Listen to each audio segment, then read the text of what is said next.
Assalamualaikum warahmatullahi wabarakatuh. Alhamdulillah rabbil alamin. Allahumma shalli ala Muhammad wa ala ali Muhammad.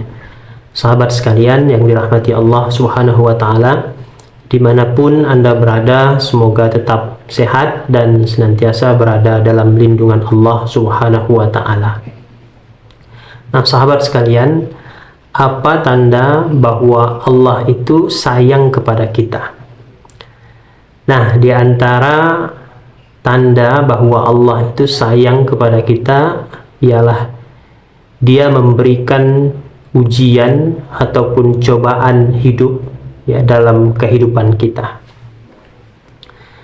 Nah, dengan adanya ujian kehidupan ini sebenarnya Allah ingin ya mengangkat derajat kita, karena tidak mungkin derajat seorang manusia itu diangkat oleh Allah Subhanahu wa ta'ala tanpa menghadapi beraneka macam ujian atau cobaan dalam kehidupannya.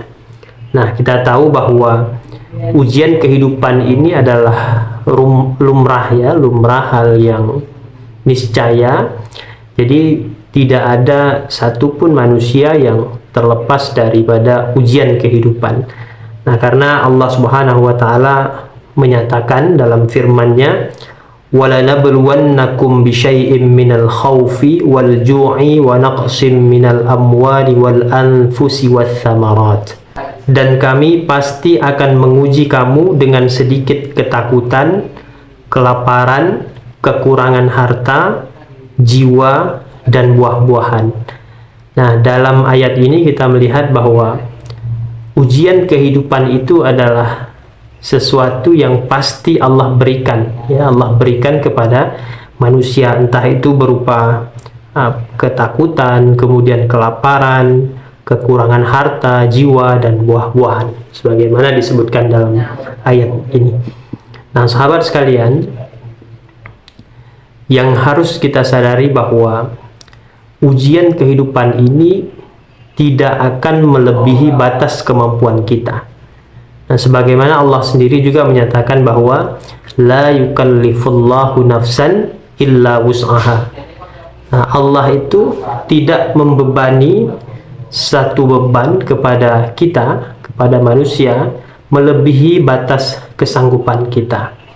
Nah, di dalam ayat ini Imam Ibnu Katsir menyebutkan bahwa ayat ini ya, menunjukkan bahwa betapa kelembutan, kasih sayang, dan kebaikan Allah Subhanahu wa ta'ala terhadap makhluknya. Nah, itulah sebabnya Allah tidak akan membebani seseorang di luar kemampuannya. Nah, ini menunjukkan bahwa betapa Allah itu sayang sama kita. Nah, sebenarnya bisa saja Allah memberikan ujian itu melebihi daripada batas kemampuan kita. Nah, kalau demikian Allah berbuat, maka Allah itu tega, begitu ya, tega membebani manusia melebihi batas kesanggupannya. Tapi Allah tidak demikian. Allah itu bersifat Rahman, Rahim ya. Dengan Rahman dan Rahimnya itu Allah Subhanahu wa ta'ala niscaya tidak akan memberikan beban ya kepada manusia, kepada makhluknya, atau memberikan ujian kepada makhluknya melebihi daripada batas kemampuannya. Nah, inilah menunjukkan betapa Allah itu maha sayang ya sama makhluknya.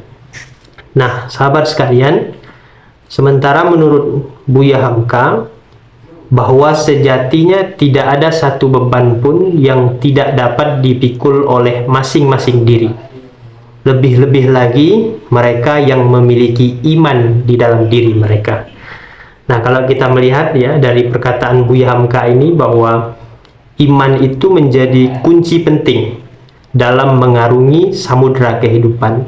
Nah, iman itu menjadi akar tunggang yang mengokohkan jiwa kita saat diterjang dengan berbagai ombak kehidupan ya, ujian kehidupan itu. Nah, oleh sebab itu sahabat sekalian, seberat apapun ujian dalam hidup kita ini, nah orang beriman itu pasti mampu melewatinya. Nah, tapi sebaliknya, betapapun ringan ujian kehidupan itu, kalau dalam hatinya hampa dari iman, maka ujian yang ringan itu akan tampak berat baginya. Nah, sahabat sekalian, inilah betapa sayangnya Allah sama kita, sama makhluknya. Nah, oleh sebab itu, ketika kita dihadapkan dengan berbagai ujian kehidupan itu, maka kita harus bersikap optimis. Nah, orang yang bersikap optimis itu orang yang punya pengharapan. Dia senantiasa bergerak ya untuk mencari solusi dari setiap problematika kehidupannya. Nah, makanya orang beriman jangan sampai berputus asa.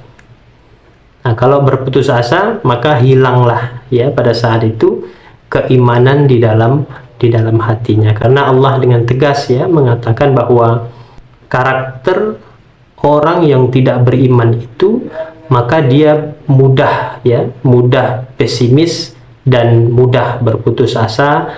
Nah, sahabat sekalian, oleh sebab itu ketika dihadapkan dengan ujian itu, maka sikap kita adalah bersabar. Nah, sebagaimana Allah menyatakan dalam ujung ayat ya surah Al-Baqarah 155 ya, sambungan ayat tadi ya, walanabluwannakum bisyai'im minal khawfi wal ju'i wa naqsim minal amwali wal anfusi wath thamarat wa basyiris sabirin. Dan sampaikanlah kabar gembira kepada orang-orang yang sabar. Alladzina idza asabathum musibah qalu inna lillahi wa inna ilaihi raji'un. Yaitu orang-orang yang apabila ditimpa musibah, mereka berkata inna lillahi wa inna ilaihi raji'un. Sesungguhnya kami milik Allah dan kepadanya lah kami kembali. Ulaika alaihim shalawatum min rabbihim wa rahmah wa ulaika humul muhtadun. Mereka itulah yang memperoleh ampunan dan rahmat dari Tuhannya, dan mereka itulah orang-orang yang mendapat petunjuk. Nah, sahabat sekalian, di dalam ayat ini, orang-orang yang bersabar dalam menghadapi ujian kehidupan ini, Allah Subhanahu wa Ta'ala akan memberikan dua balasan. Nah, sebagaimana yang disebutkan dalam ayat tadi ya, pertama, mereka diberikan keberkahan yang sempurna dan rahmat dari Allah Subhanahu wa Ta'ala. Dan kemudian yang kedua, mereka akan memperoleh petunjuk dari Allah Subhanahu wa Ta'ala. Nah, berputus asa dari rahmat Allah Subhanahu wa Ta'ala adalah tanda hilangnya iman dari dalam diri kita. Maka jangan sampai kita orang beriman ya ketika dihadapkan dengan ujian kehidupan malah berputus asa. Oleh sebab itu jangan sampai kita hilang ya keimanan kita kepada Allah Subhanahu wa Ta'ala. Nah, sahabat sekalian yang dirahmati Allah Subhanahu wa Ta'ala, demikianlah yang dapat saya sampaikan. Mudah-mudahan yang sedikit ini bermanfaat bagi kita semua. Terima kasih.